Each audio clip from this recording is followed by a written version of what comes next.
होती रमाई यांना सर्वप्रथम मी विनम्र अभिवादन करतो आणि आजच्या कार्यक्रमाचे नियोजित पाहुणे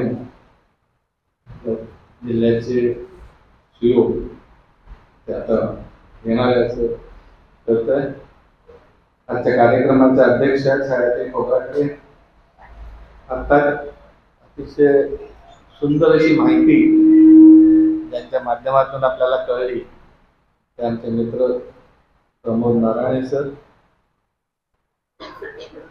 ज्यामुळे हा परिसर मला वाटतं अधिक जास्त म्हणजे अनेक बौद्ध विहार असतात, मला असं समक्ष बौद्ध विहाराचं महत्व वेगळं, कारण की गेल्या 6 वर्षापासून इथे वेगळं कार्य आणि खऱ्या अर्थाने बुद्धाचा आणि आंबेडकरांचा जो विचार आहे तो इथून खऱ्या अर्थाने प्रसारित होतोय. आणि त्या अकॅडमीचे अनुप कुमार सर आणि निलेश कुमार सर आणि ज्यांच्या मित्र नियोजित पाहुणा नव्हतो पण आमचे मित्र आहेत दिनेश भगत साहेब, त्यांचा खूप आग्रह होता आणि मी पण एवढ्यासाठी आलो की मला वाटतं गेल्या 5 वर्षापासून ते सातत्याने मला 7 फेब्रुवारी आणि 27 मेला बोलावत आहे, पण दुर्दैवाने कधीच जमलं नाही.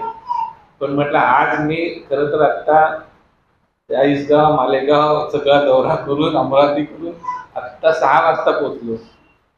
म्हटलं या वेळेला आपण संधी नाही गमवावी. सर आहे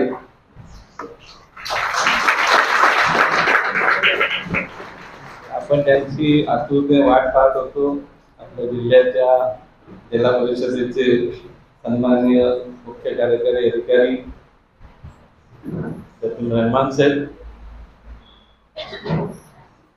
मी एवढंच सांगतो म्हणून मी आज आवर्जून आलो. मी कार्यक्रमासाठी आलो होतो, त्यांनी मला इथे बोलावून जो मान सन्मान दिला त्याच्यासाठी खरं तर मी अत्यंत आभारी आहे. पण मला कळलं नाही मला इथे बसवण्याचं काय कारण आहे.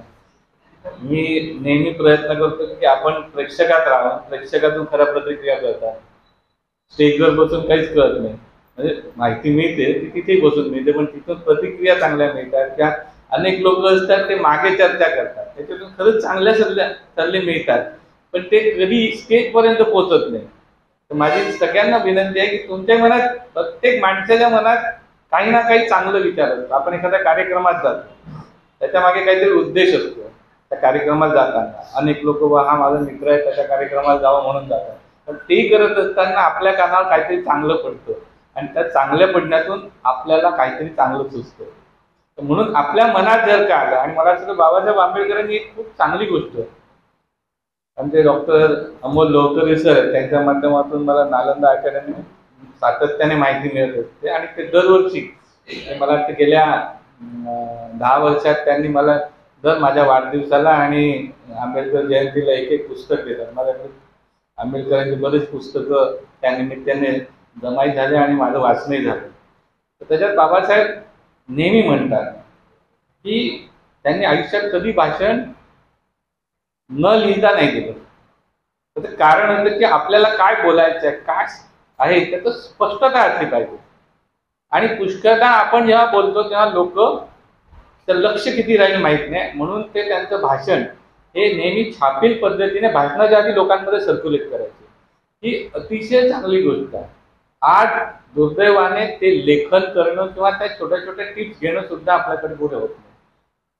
आणि म्हणून ज्या गोष्टी चांगल्या आहेत, ज्या बाबासाहेबांनी सांगितलेल्या म्हणजे त्या काळात, आता मला असं नारायण सर म्हणाले की 1924ला त्यांना ते सुचलं किंवा 1935ला त्यांनी रुपीज नावाचा ग्रंथ लिहिला. एखादा व्यक्ती किती काय लिहू शकतो. मुळात ज्या व्यक्तीचं उद्दिष्ट किंवा जे लक्ष पक्क आहे, स्पष्टता, लक्षामध्ये स्पष्टता असेल तर तुम्हाला कुठंच विचलित न होता बरोबर जातो. जेव्हा तुमचं लक्ष, आणि अजून एक म्हणतात इंग्लिश में बोला जातं पॅशन होणार चाहिए. आणि आपल्याकडे कसं आहे, एखादा माणूस वेडा झाला, मराठीत त्याला वेडा शब्द म्हणतात, की हा माणूस वेडा झाला. त्या काळात कदाचित आंबेडकरांनी तेच म्हणत होते की हा माणूस वेडा आहे. असं कसं काय अस्पृश्यांचा उद्धार करू शकतो, एकटा माणूस थोडून काही करू शकणार. तर सुरुवातीला आपला समाज असाच असतो, तुम्ही काहीतरी जगापासून वेगळं करायला निघता त्या तुम्हाला वेडात काढला जातो.